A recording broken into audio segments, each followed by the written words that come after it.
Now, we've played already some clips of the NPR CEO floundering as she tried to answer questions about the extreme bias of the news organisation, a taxpayer-funded news organisation that has 87 editorial positions filled by registered Democrats in DC and 0 by Republicans. In the DC area, editorial positions at NPR, he said he found 87 registered Democrats, 0 Republicans. Is that accurate?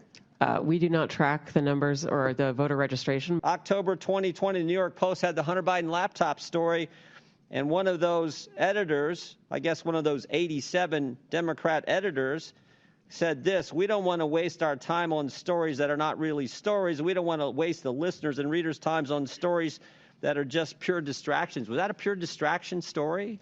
Our current editorial leadership believes that that was a mistake, as do I. Josh, that they think it's relevant now. When it actually mattered, when it was influencing an election result, they were pushing disinformation, trying to discredit that story. Rita, it's completely inexcusable, like beyond inexcusable. I don't even know what the argument is, frankly, for the American taxpayer to subsidize NPR and PBS in the year 2025. It is insane.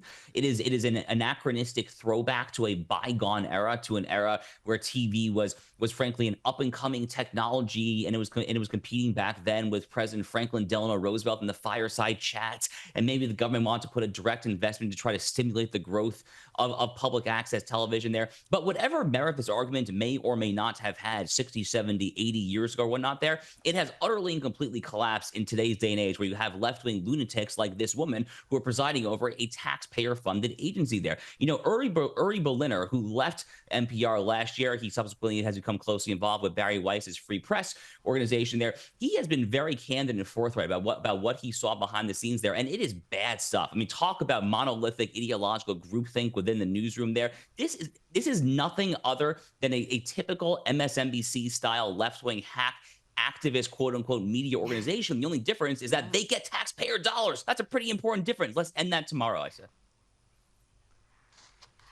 And I think Berliner came out and said he has spoken with the CEO about these issues, because I think she gave evidence there that she would have liked to have talked to him about some of his findings. So, yeah, her memory seems to be very sketchy indeed, and that's a fairly generous interpretation of what we heard today. What's the latest, Josh? You mentioned that security breach that saw the Atlantic's Josh Goldberg added to a group chat on Signal discussing airstrikes in Yemen. What more have we found out about that in the last 24 hours? So we're still trying to figure out exactly how this happened, specifically how Jeffrey Goldberg got on the Signal chat. Now, Rita, there's multiple things going on here. There are some people that are having a meltdown because high-ranking officials were using Signal, the app itself there. I don't actually have a tremendous issue with that, to be honest with you. It was actually the Biden administration that basically installed Signal on government devices there. All else considered, Signal actually is among the more secure and encrypted messaging apps out there. So I think those people are frankly barking up the wrong tree. The question that I still am waiting to hear a cogent and coherent answer on is how a left-wing professional activist posing as a journalist like Jeffrey Goldberg somehow found his way into a group chat with people like Mike Waltz, J.D. Vance. It's obviously not a good look. I mean, we should not pretend like it is. It's obviously a terrible look. This could have gone horrifically wrong in about a million different ways there. In my opinion, what the administration should do is stop issuing it's kind of only semi-coherent crisis communications. You should basically just have a fall guy, figure out how this happened. Maybe he's a Mike Waltz staffer in the NSA's office. Make that guy the fall guy, fire him, vow to do better next time. And at that point, I think the story's over. I think there needs to be some sort of accountability, because this is a stuff up. And you're right, Jeffrey Goldberg is a far left activist masquerading as a journalist and editor. He was pushed all sorts of disinformation, including the Fine People hoax, the Suckers and Losers hoax. There's a whole bunch of them going back several years. So for him to be the one who's inadvertently added to this list in particular is just wild. Now, let's go to a report from CBS into What is happening in Boston? Tom Homan, the Trump administration's border czar, accused authorities in Boston of releasing illegal immigrants charged with violent crimes, releasing them back into the community. And it turns out that CBS found plenty of examples of this. We've got just a few to mention here. We had a Guatemalan charged with 3 counts of aggravated child rape, released on $7,500 bail, Josh. Another man charged with aggravated child rape. The victim's age was 9 or below. Again, $7,500 bail. Others released with 0 bail, including a Honduran charged with assault, armed robbery, released on his own reconnaissance with 0 bail.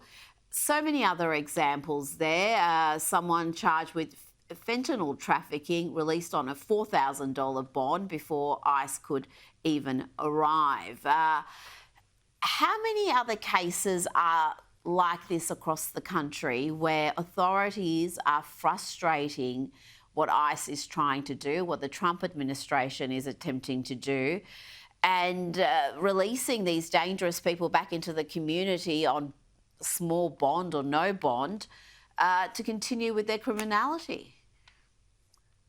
So first of all, let me point out that this is in Massachusetts, the Commonwealth of Massachusetts. You mentioned a fentanyl trafficker. This actually hits home on a very personal note. My cousin, may his memory be a blessing, actually overdosed and died from fentanyl in Massachusetts about 7 years ago. So this story actually hits pretty home for me, actually, that Massachusetts authorities are letting free actually the kind of people, in this case, the kind of illegal aliens, the likes of which tragically resulted in my cousin's overdose 7 years ago there. So this is just horrific stuff. Massachusetts is a Democrat-governed state. It's been a Democrat state for longer than I've been alive.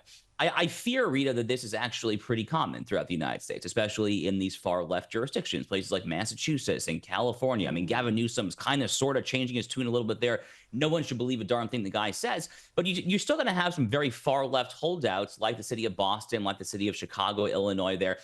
Fundamentally, as a matter of constitutional law, it is the United States federal government that has the duty to enforce the federal immigration laws. And the state governments are not allowed to undermine the enforcement of those immigration laws there. Now, they cannot necessarily be forced to do so, but you could actually offer some very clever carrot and stick. So, for instance, the Department of Justice under Pam Bondi can basically condition all federal funding of local police departments, because the federal government does subsidize a lot of local police departments. You can say, we're only going to give you that funding on the condition that you actively assist us with federal immigration enforcement. That's the kind of clever policymaking that I would like to see a little bit more of, to try and put these so-called sanctuary jurisdictions back in their place.